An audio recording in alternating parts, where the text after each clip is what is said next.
Welcome back everyone. नमस्ते सभी को। आज पतंजलि योग सूत्र श्रृंखला में हम पतंजलि योग सूत्र के 22वें सूत्र को जानने के प्रयास को जारी रखेंगे। इसमें मैंने एक शब्द का प्रयोग किया था, ईमानदार, जिसको मैं और ज़्यादा समझने का प्रयास करना चाहती हूँ। चलिए कोशिश करते हैं, शायद आपको भी कुछ इंटरेस्टिंग लगे।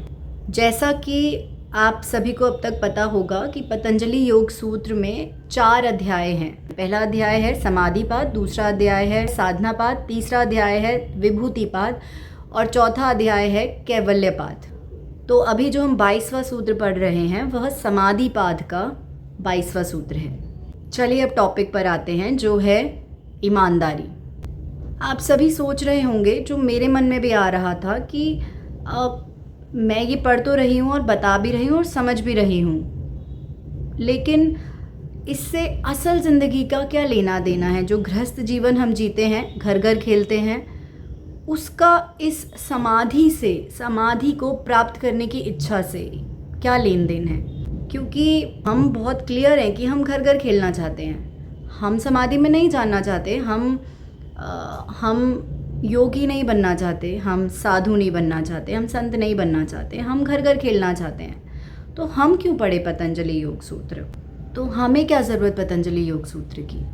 तो चिंतन जो मेरे साथ ऑटोमेटिक होता है, खुद से होता है। तो इस प्रश्न का उत्तर मुझे मिला, जो मैं आपको भी बतलाना चाहूँगी। और जैसा कि मैंने बहुत बार मेंशन किया है कि मेरे जो ये बल्ब्स हैं, ज्ञान के बल्ब्स मेरे अंदर ऑलरेडी है, अंतर ज्ञान के, ये जलते रहते हैं और कुछ ना कुछ उपजते भी रहते हैं। तो इसी को मैं थोड़ा सा अपने तरीके से बतलाना चाहूँगी। चलिए सुनते हैं। तो इससे पिछले वाले वीडियोस में मैंने एक लय के बारे में बतलाया है, जो थी VVAA, वितर्क, विचार, आनंद, अस्मिता। तो ये जो लय है ना, ये सिर्फ समाधिष्ट या फिर योगी लोग ही नहीं महसूस करते। यह लय हम सभी एक ना एक बार ज़रूर अपने जीवन में महसूस करते हैं। पर होता क्या है कि हम वापस से इस दुनिया में आ जाते हैं। कुछ उस लय तक हम पहुंचते ज़रूर हैं। जितने भी हमारे जीवन के अनुभव हैं वह हमें चेतना के उस स्तर तक लेकर आते हैं जहां हम VVAA तक पहुंचते हैं। लेकिन फिर हम स्टेप बैक कर जाते हैं, पीछे आ जाते हैं, क्योंकि ये जो घर घर खेलने की जो लॉन्जिंग है, बिलोंगिंगनेस है, और इग्नोरेंस की जो लॉन्जिंग है, बिलोंगिंगनेस है इग्नोरेंस की, वो बहुत अधिक होती है। और कलेक्टिव कॉन्शियसनेस बहुत ज़्यादा इम्पैक्ट करती है हमको। बहुत कम लोग होते हैं जो स्टिक कर पाते हैं to what they are, what they are feeling, जो वो महसूस कर रहे हैं उसके साथ दृढ़ता से खड़े रह पाते हैं। क्योंकि दृढ़ता से खड़े रहना अपनी भावनाओं के साथ, जो आप महसूस कर रहे हैं अकेले, सपोर्ट सिस्टम के साथ नहीं। जहां आप सपोर्ट सीख करेंगे, then you will start manipulating. Manipulations गलत भी हो सकते हैं, गलत ही होते हैं। जब आप समझ जाते हैं कि सपोर्ट तो नहीं मिलने वाला है, कैसे भी हमें थ्राइव करना है, तो then you start manipulating wrong ways. आप अपने बेनिफिट के लिए दूसरे का गलत भी करते हैं, एंड यू से इट्स ओके, मेरा सर्वाइवल इंपॉर्टेंट है, विच इज़ फैक्ट। जो एक योगी भी कहता है कि पहले अपना कप पूरा करें तब दूसरे का कप पूरा करें, है ना। पहले अपना कप पूरा भरा होना चाहिए, तब आप दूसरे के कप को भर पाएंगे ना। ये फैक्ट है, ये महसूस करने के बाद ही मैंने बोला है। जब तक हमारा कप पूरा नहीं होगा, अब ये कप लिटरली कप नहीं भरना है चीज़ों से, गाड़ी से, कार से, बंगलों से, ये कप पूरा नहीं करना है। It's like emotions. आपको व्यवहार इमोशंस से इस कप को भरना है। जो इमोशंस हम जब परवरिश के फेज़ में होते हैं, जब हमें पाला पोसा जाता है, तो जो इमोशंस कुछ कुछ रह जाते हैं या गलत तरीके से हमारे अंदर स्थापित हो जाते हैं, उन इमोशंस को हमें फिल करना होता है। जब वो इमोशंस फिल हो जाते हैं तो आप पूर्ण महसूस करते हैं। फिर आपको किसी की ज़रूरत नहीं होती, किसी की भी ज़रूरत नहीं होती, और जिस चीज़ की आपको ज़रूरत होगी वो इवेंचुअली आपको मिल जाएगी।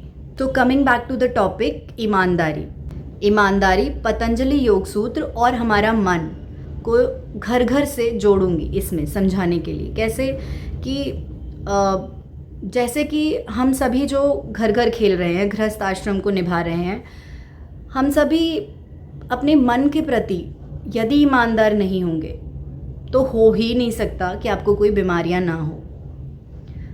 यदि आप मन के प्रति ईमानदार हैं तो आप पतंजलि योग सूत्र को ना जानते हुए भी निभा रहे हैं, महसूस कर रहे हैं, अनुभव कर रहे हैं। और यदि आप मन के प्रति शुद्ध होंगे, अपने खुद के मन के प्रति शुद्ध होंगे और ईमानदार होंगे, तो हो ही नहीं सकता कि आपको कुछ ऐसा हो जो आपको पीड़ा दे। कम से कम जिस बीमारी से आप गुजर भी रहे होंगे ना, वह आपको मानसिक पीड़ा नहीं दे पाएगी। और अभी तक आप सभी इतना तो जानते ही होंगे कि हमारे मन और शरीर में से जो पीड़ा हमारे शरीर को लगती है वह ठीक की जा सकती है, पर जो पीड़ा मस्तिष्क को लगती है वो पीड़ा नहीं होती, वो परमानेंट चेंजेस होते हैं आपके न्यूरोनल कनेक्शंस में। वो चेंज इतनी आसानी से वो ठीक नहीं हो सकती क्योंकि वो दिखती भी नहीं है। रीज़न यह है कि वो दिखती भी नहीं है कि आपको चोट लगी है।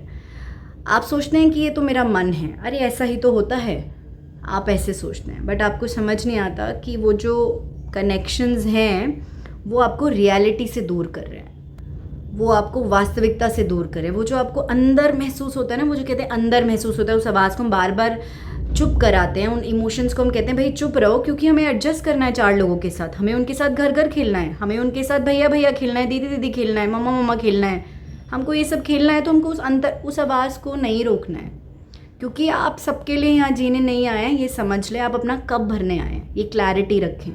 आप सबके लिए जी ही नहीं रहे हैं एक्चुअली, ना तो आप सबके लिए जी रहे हैं और ना ही आप अपने लिए जी रहे हैं। तो यू आर ओनली डेल्यूजन्ड। तो जब क्लैरिटी आती है ना, तो फिर कुछ भी बदलता नहीं है, जो बदलता है वो आपके अंदर बदलता है। और सबसे बड़ी चीज़ बदलाव होती है कि हमारे जो मन होता है वह दृष्टा बन जाता है। और तब आप इस बात को अच्छे से समझ जाएंगे कि दृष्टा बनना क्या होता है। दृष्टा बनना बहुत बड़ा अनुभव है जिसमें आपको चीज़ें साफ साफ दिखाई देंगी कि यू कांट डू एनीथिंग। एक होता है कि आप कर सकते हैं फिर भी आप पीछे हट रहे हैं, to adjust with the people, to adjust with not being pointed at, कि आपको कोई उंगली नहीं उठाए और आप ना लाइमलाइट से नीचे रह के काम चलाते रहें। ये घर घर को ही इतनी इंपॉर्टेंस देते हैं। तो उसमें आप अपने मन के साथ ईमानदार नहीं है। मैं फिर से ईमानदार शब्द को लाऊंगी कि ईमानदारी, आप भी एक साधक हैं, हम सभी साधक हैं जो घर घर खेल रहे हैं, जो गृहस्थ आश्रम को निभा रहे हैं, जो बच्चों का पालन पोषण कर रहे हैं, वह सभी साधक हैं, सबसे बड़े साधक हैं। हम प्रोडक्ट बना रहे हैं जो कल को अपना जीवन निर्धारित करेंगे, अपने जीवन में वही दुविधाएं देखेंगे जो हम देखने वाले हैं। तो आप अपने मन के प्रति ईमानदार होइए सबसे पहले।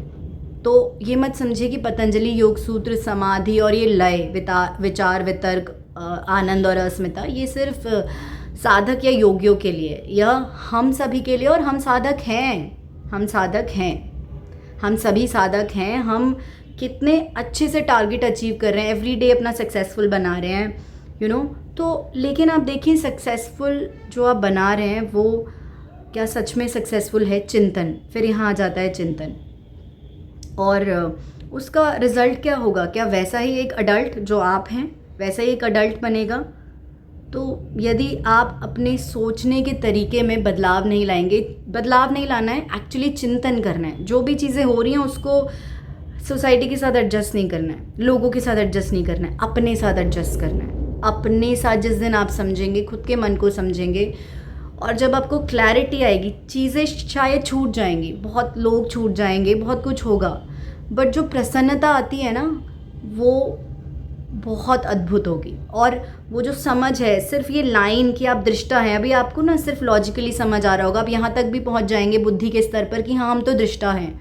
पर जब इसको अनुभव करेंगे कि हम कैसे दृष्टा हैं, जब आपने सब कुछ ट्राई कर लिया होगा और हर डायमेंशन आपने देख ली होगी कि आप यू कांट डू एनीथिंग, ये जब सच में आपको महसूस होगा एफर्ट देने के बाद। तो चिंतन करने के बाद इस प्रश्न का उत्तर मेरे मन में आया कि साधक की ये जो VVAA है, वितर्क, विचार, आनंद और अस्मिता की स्थिति, यह हम हर दिन हमारे साथ होती है, परंतु हम वापस पीछे आ जाते हैं, जिस वजह से हम मन की शुद्धि को प्राप्त नहीं कर पाते और मन को अशुद्ध करके विषय और वस्तु में चले जाते हैं बार बार बार बार। और यह सब सिर्फ इसीलिए होता है क्योंकि हमें क्लैरिटी नहीं होती और सफाई से चीज़ें दिखती नहीं हैं। तो मन की ईमानदारी, मन को ईमानदार रखना सिर्फ साधु संत या फिर अच्छे लोगों का काम नहीं है, सभी का काम है। और मन को ईमानदार दूसरों के लिए नहीं रखना, मन को ईमानदार खुद के लिए रखना है कि हम अपने मन से ईमानदार हैं, हम स्वयं को जानने की प्रक्रिया के साथ ईमानदार हैं। जो भी चीज़ें आपके साथ हो रही हैं वह सिर्फ एक अनुभव है, सिर्फ एक अनुभव है, उससे ऊपर कुछ भी नहीं है। चाहे आपकी पूरी शक्ति लग जाए, चाहे आपकी पूरी ऊर्जा लग जाए, पर वह सिर्फ एक अनुभव है, इससे ज़्यादा कुछ भी नहीं है। इतना तो आप सभी मानते हैं कि दोनों ही चीज़ें जो बहुत महत्वपूर्ण है जीवन की, जन्म और मृत्यु, दोनों तय हैं। दोनों में ही आप कितना भी मेहनत कर लें आप उसे डिसाइड नहीं कर सकते, आप उसे निर्धारित नहीं कर सकते। पहले समझते हैं कि मन की ईमानदारी क्या होती है, मन की ईमानदारी से मेरा क्या मतलब है और मन की ईमानदारी क्यों ज़रूरी है और इसे कैसे रख सकते हैं। मेरे अनुसार मन की ईमानदारी होती है जब हम अपने मन के साथ पूर्णतया सच बोलते हैं, सत्य बोलते हैं।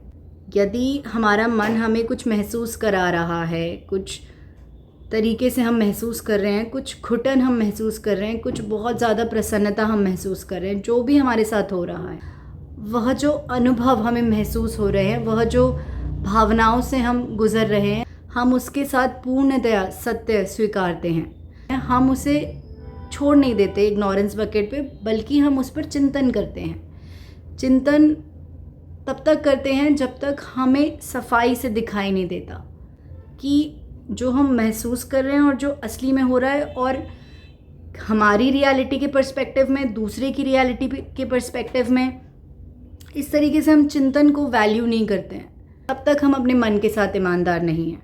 चिंतन हम ऐसे नहीं कह सकते कि ये तो उसका काम है, वो ज़्यादा सोचती है, वो ज़्यादा सोचता है, इतना सोचने से कोई फ़ायदा नहीं होगा, सोच सोच के तो इंसान परेशान हो जाएगा। यह बेईमानी है, यह ईमानदारी नहीं है।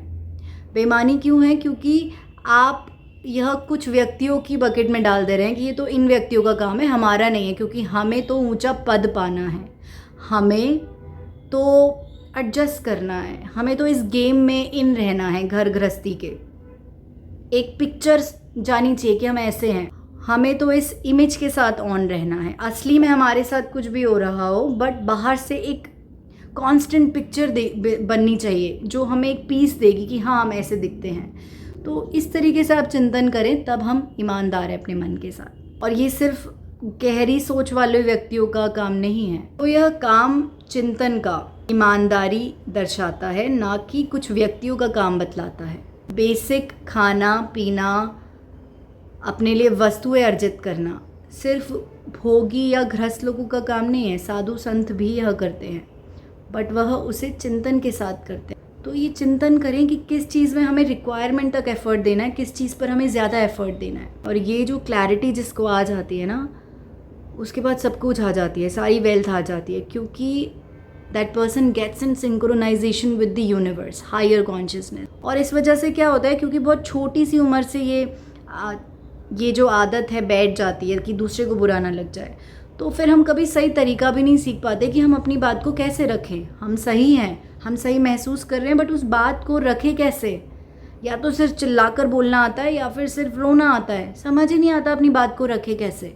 तो यहाँ पर कुछ ऐसे व्यक्ति जो शातिर होते हैं, इमोशनली मैनिपुलेट करना जानते हैं, वह आपको इस्तेमाल करते रहते हैं और आपको पता नहीं चलता। और वह एक्चुअली आपको इस्तेमाल नहीं कर रहे, वो खुद भी यूज़ हो रहे हैं, क्योंकि they are also not true with their mind. ईमानदारी नहीं है मन की। अब समझते हैं कि मन की ईमानदारी क्या नहीं होती है। मन की ईमानदारी वह नहीं होती है जब हमें कुछ महसूस होता है और हम उस वक्त ऐसा कह देते हैं अपने मन से कि यह करना सही नहीं होगा, इससे उस इंसान को बुरा लग जाएगा। यह मन की ईमानदारी नहीं है, और यह और ज़्यादा डेल्यूजन, कन्फ्यूजन की दुनिया में आपको डाल देगा। आपको मतलब वो आपके मन की बात हो रही है, और मन 3 स्तरों पर काम कर रहा है, चेतन, अवचेतन और अचेतन। इतने बड़े लेवल पे अपनी चेतना के साथ खेल रहे हैं और इस इंटेंसिटी से किसी को ज़्यादा फ़र्क नहीं पड़ता है, क्योंकि जो पैसा है ना उसने बहुत बड़ी जगह ऑक्यूपाई कर ली है। मन की ईमानदारी है जब आपके मन में छोटा सा भी विचार आया तो आपने उस पर चिंतन किया, आपने बजाय दूसरे से इज़्ज़त डिमांड करने के आपने खुद को इज़्ज़त दी और चिंतन किया, गहराई तक चिंतन किया, जब तक आपको सफाई से समझ नहीं आ गया कि ऐसा मुझे क्यों महसूस हुआ और उससे जुड़ा वाइड पर्सपेक्टिव क्या है। यह एक दिन की बात नहीं है, यह एक दिन में हज़ारों क्षणों की बात है। इसे यूजुअल अपनी हैबिट में लाना ज़रूरी है, अपनी आदत में लाना ज़रूरी है। जैसे हमें घर में अच्छे संस्कार दिए जाते हैं, ऐसे ही मन की ईमानदारी एक अच्छे संस्कारों की तरह सीखना ज़रूरी है। मन की ईमानदारी से फ़ायदे क्या होंगे? आपको ना घबराहट नहीं होगी बिल्कुल भी, और आपको ना किसी की ज़रूरत नहीं होगी, और आपको ना बहुत अच्छे से दिखेगा। सिर्फ वो नहीं जो लोग आसपास कर रहे हैं या जो आप कर रहे हैं स्वयं, आपको वो भी दिखेगा जो ऊपर वाला कर रहा है, जो ये सिंक्रोनिसिटी करती है, संयोग जो ये कर रही है वह भी आपको अच्छे से दिखेगा। आपको सब पता होगा, आपके अंदर धैर्य आ जाएगा कि इस टाइम पे ये होने वाला है, अब ये होने वाला है। और ये जादू नहीं है, ये मन की ईमानदारी जब आप रखते हैं उसके बाद आप इस स्थिति में भी पहुँचेंगे। बस पीछे ना हट जाइएगा, वापस से विषय या वस्तु को नहीं पकड़िएगा, बस मन की ईमानदारी को पकड़ के रखिएगा। यहाँ तक सुनने के लिए धन्यवाद। अब कल जारी रखेंगे।